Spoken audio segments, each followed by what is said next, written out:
ઓમ નમો ભગવતે વાસુદેવાય। મિત્રો, ભગવાન શ્રી વિષ્ણુને તુલસી મહારાણી અત્યંત પ્રિય છે અને તેમની સાથે દર વર્ષે જે વિવાહ સંસ્કાર કરવામાં આવે છે તેને આપણે તુલસી વિવાહ તરીકે ઓળખીએ છીએ। ભગવાન શ્રી હરિના શાલિગ્રામ સ્વરૂપ સાથે તુલસી મહારાણીના આ પવિત્ર વિવાહનું પાલન દર વર્ષે કાર્તિક માસના શુક્લ પક્ષની એકાદશીના દિવસે કરવામાં આવે છે। તુલસી વિવાહનો આ પર્વ કાર્તિક માસની શુક્લ એકાદશીથી લઈને કાર્તિક પૂર્ણિમા સુધીના કોઈપણ દિવસે કરી શકાય છે। આપણા શાસ્ત્રોમાં વર્ણવ્યું છે કે જે મનુષ્ય તુલસી મહારાણીની સેવા અને પૂજા કરે છે તેના પર ભગવાન શ્રી કૃષ્ણની વિશેષ કૃપા રહે છે અને તેને તેમની શુદ્ધ ભક્તિ પ્રાપ્ત થાય છે। તુલસી મહારાણીની સેવા, પૂજા અને અર્ચના માનવીની આધ્યાત્મિક જીવનમાં પ્રગતિ કરાવે છે। તુલસી મહારાણીની સેવા દ્વારા જ ભગવાન શ્રી કૃષ્ણની શુદ્ધ ભક્તિ પ્રાપ્ત થાય છે અને તુલસી વિવાહના પ્રસંગે ખાસ કરીને તુલસી મહારાણીની કૃપા માટે પ્રાર્થના કરવામાં આવે છે। તો ચાલો આજે આપણે જાણીએ કે આ વર્ષે આવતા તુલસી વિવાહના પર્વ પર આપણે આપણા ઘરમાં કેવી રીતે સરળ અને શાસ્ત્રોક્ત રીતથી તુલસી વિવાહ કરી શકીએ, તેમજ તુલસી વિવાહ માટે કઈ સામગ્રી જોઈએ અને કેવી રીતે આપણે આ વિવાહ કરવા જોઈએ જેથી આ વ્રતનું સંપૂર્ણ ફળ આપણને પ્રાપ્ત થાય। પરંતુ વિડીયો શરૂ કરતા પહેલા જો તમે ચાહો છો કે આ વ્રતનું સંપૂર્ણ ફળ તમને પ્રાપ્ત થાય, તુલસી વિવાહનું સંપૂર્ણ ફળ મળે, તો આ વિડીયોને એક લાઈક કરી લેજો, કોમેન્ટમાં જય તુલસી દેવી અવશ્ય લખી લેજો। તો ચાલો આજનો તુલસી વિવાહ વ્રત વિધિ વિડીયો શરૂ કરીએ। તુલસી દેવીના વિવાહ અને કન્યાદાન માટે સંધ્યા અથવા ગોધુલી બેલાનો સમય શ્રેષ્ઠ માનવામાં આવે છે।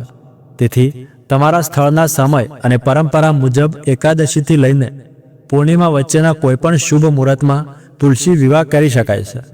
હવે જોઈએ કે ઘરમાં તુલસી વિવાહ કરવાની સૌથી સરળ અને શાસ્ત્રોક્ત રીત શું છે। ભગવાન શ્રી કૃષ્ણને પ્રિય તુલસી દેવીની પૂજા અને આરાધના કરવાથી આપણને ભગવાન શ્રી કૃષ્ણની શુદ્ધ ભક્તિ પ્રાપ્ત થાય છે। જે વ્યક્તિ ભગવાન શ્રી હરિના અંગોથી ઉતરી આવેલી પ્રસાદ રૂપ તુલસી ધારણ કરે છે તે ક્યારેય યમલોકમાં નથી જતો। તુલસી દેવીની કૃપાથી તેને વૈકુંઠ ધામમાં સ્થાન મળે છે। દરરોજ તુલસી દેવીનું દર્શન અથવા સ્પર્શ કરવા માત્રથી જ મનુષ્યના બધા પાપો નષ્ટ થઈ જાય છે અને જે વ્યક્તિ પાવન ભક્તિ પ્રદાયની તુલસી દેવીનું વિવાહ ભગવાન શાલિગ્રામ સાથે કરાવે છે તેને પોતાના આધ્યાત્મિક જીવનમાં ઉત્તમ પ્રગતિ મળે છે અને એ જ માર્ગે આગળ ચાલતા તે ભગવાન શ્રી હરિની શરણમાં પહોંચે છે। તુલસી વિવાહ એકાદશી કે દ્વાદશી બંને દિવસે કરી શકાય છે। શાસ્ત્રો અનુસાર તુલસી વિવાહનો પર્વ કાર્તિક માસની શુક્લ પક્ષની દેવ ઉઠી એકાદશીથી લઈને કાર્તિક પૂર્ણિમા સુધીના કોઈ પણ દિવસે કરી શકાય છે। આ 5 દિવસ તુલસી વિવાહ માટે અત્યંત શુભ ગણાય છે। અંતે કોઈ શંકા વિના તમે પણ આ દિવસોમાંથી કોઈ પણ દિવસે તુલસી વિવાહ કરી શકો છો। તુલસી વિવાહ કરવા માટે સૌપ્રથમ બ્રહ્મ મુહૂર્તમાં ઉઠીને સ્નાન કરીને ઘર અને મંદિરને સ્વચ્છ કરવું જોઈએ। પછી જ્યાં તમે તુલસી વિવાહ કરવાનું નક્કી કર્યું હોય તે સ્થળને પણ સ્વચ્છ કરી ગંગાજળ છાંટીને પવિત્ર કરવું જોઈએ। ઘરમાં રંગોળી બનાવી શકો છો અને ફૂલો દ્વારા આખું ઘર પણ સજાવી શકો છો। જે તુલસી દેવીનો વિવાહ કરવાનો છે તેના કુંડાને સ્વચ્છ કરી તેને રંગોથી રંગવો અને પછી સુંદર વસ્ત્રોથી સુશોભિત કરવો જોઈએ। આ દિવસે જે પૂજાની સામગ્રી જરૂરી છે તે પહેલાથી જ તૈયાર રાખવી જોઈએ, જેમ કે હળદર, ચંદન, ધૂપ, સિંદૂર વગેરે। ભોગ અર્પિત કરવા માટે ફળ, શેરડી, આમળો, સિંગોડા, મિષ્ટાન વગેરે અથવા તો ઘરે બનાવેલું સાત્વિક ભોજન પણ તૈયાર કરી શકાય છે। તુલસી દેવીના શણગાર માટે 16 શણગારની સામગ્રી તમારી ક્ષમતા મુજબ તૈયાર રાખી શકાય, જેમ કે સાડી, ચુંદડી, બિંદી, સોના ચાંદીના આભૂષણ, પાયલ વગેરે।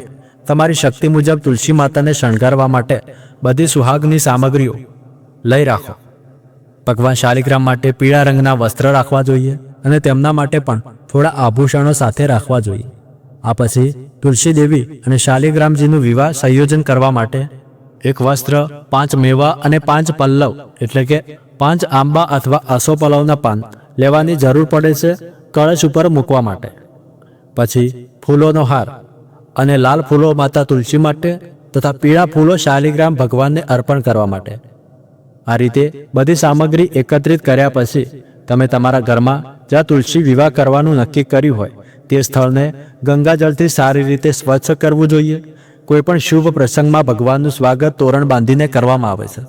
અને જો પ્રસંગ વિવાહનો હોય તો ફૂલો અને પાનોથી ઘરને સજાવવાની પરંપરા છે.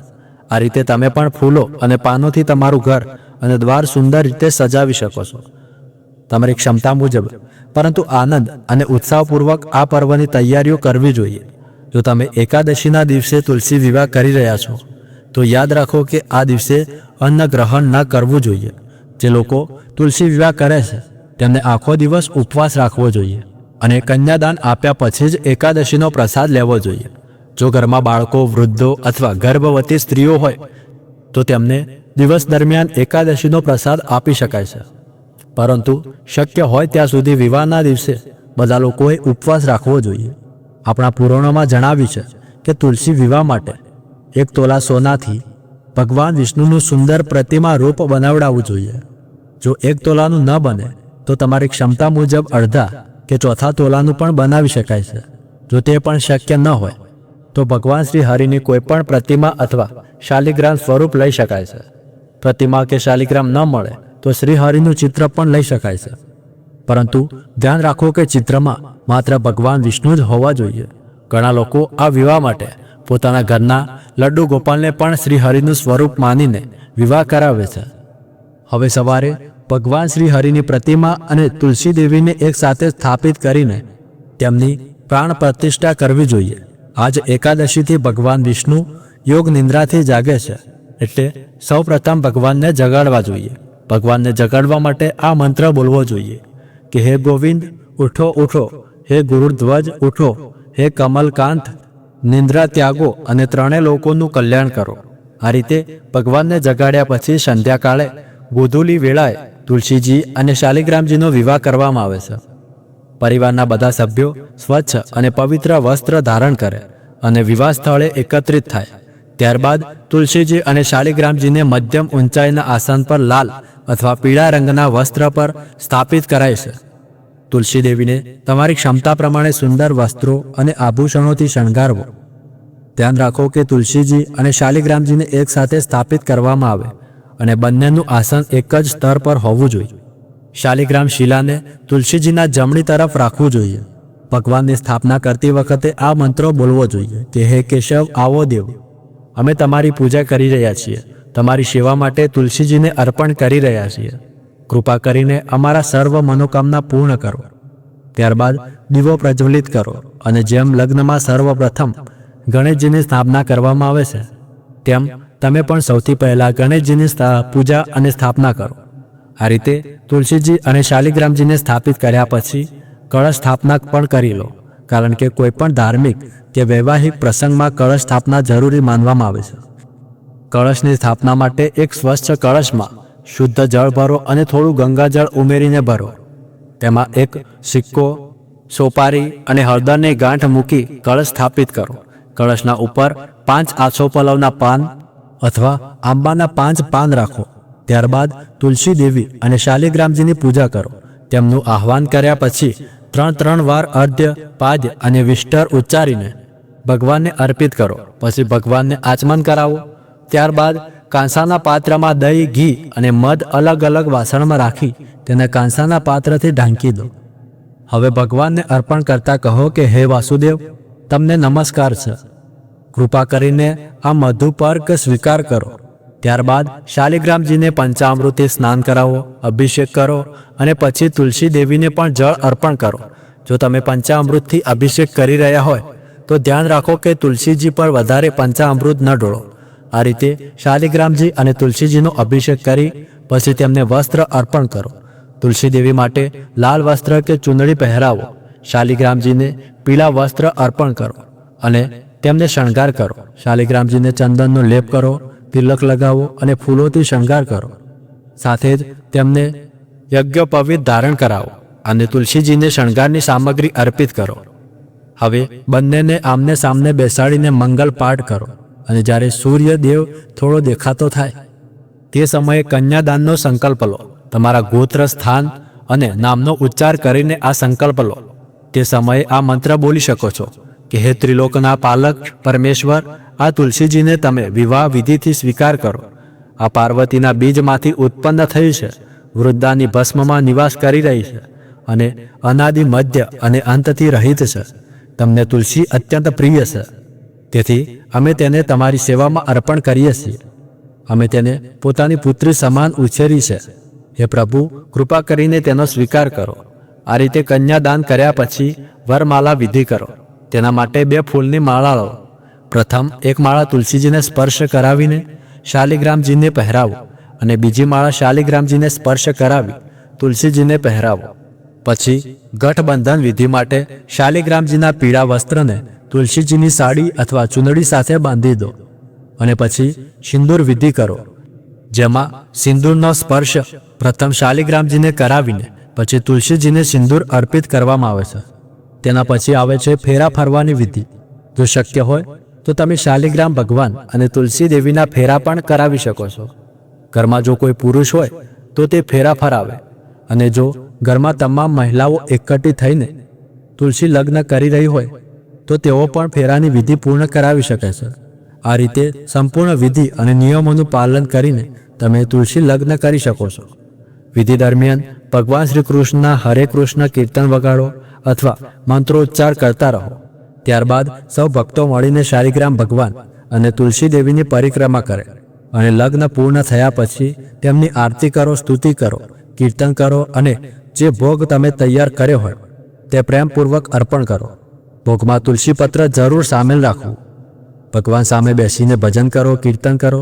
જો તમે એકાદશીના દિવસે તુલસી લગ્ન કરી રહ્યા હોય તો પણ ભગવાનને અન્નયુક્ત ભોગ અર્પણ કરી શકો છો, પણ એ પ્રસાદ બારસના દિવસે જ ગ્રહણ કરવો.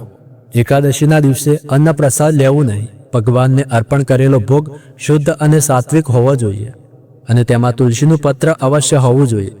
લગ્નની તમામ વિધિ પૂર્ણ કર્યા પછી કન્યા વિદાય જેવી રીતે ભગવાનને વિદાય આપવી જોઈએ અને પ્રાર્થના કરવી જોઈએ કે હે પ્રભુ, તમે તુલસી દેવી સાથે વૈકુંઠ ધામ પધારજો, મારી આ પૂજા સ્વીકારજો અને હંમેશા અમારાથી પ્રસન્ન રહેજો. તમે તુલસી દેવી સાથે હંમેશા અમારા હૃદયમાં નિવાસ કરજો. કેટલાક સ્થળોએ આ વિદાય વિધિ બીજા દિવસે સવારે થાય છે અને કેટલાક સ્થળોએ સાંજના સમયે જ થાય છે. તેથી તમે તમારી સ્થાનિક પરંપરા અનુસાર વિધિ કરી શકો છો. તુલસી લગ્ન પૂર્ણ કર્યા પછી જે દક્ષિણા અથવા ઉપહાર તમે કન્યાદાન સમય રાખ્યો હોય તેનું દાન કરી દેવું જોઈએ. એ રીતે કરવાથી માણસ કૃતાર્થ બની જાય છે અને તુલસી લગ્ન કરીને કન્યાદાનનું પુણ્ય ફળ પ્રાપ્ત કરે છે. તો આથી તુલસી લગ્નની સરળ અને શાસ્ત્રોક્ત વિધિ. જો તમે ઈચ્છો તો તમારી સ્થાનિક પરંપરા મુજબ પણ તુલસી લગ્ન કરી શકો છો. તમારા પરિવાર અને કુટુંબની પરંપરા અનુસાર તમે તમારા ઘરમાં શાલિગ્રામજી અને તુલસીજીના લગ્ન કરાવી શકો છો.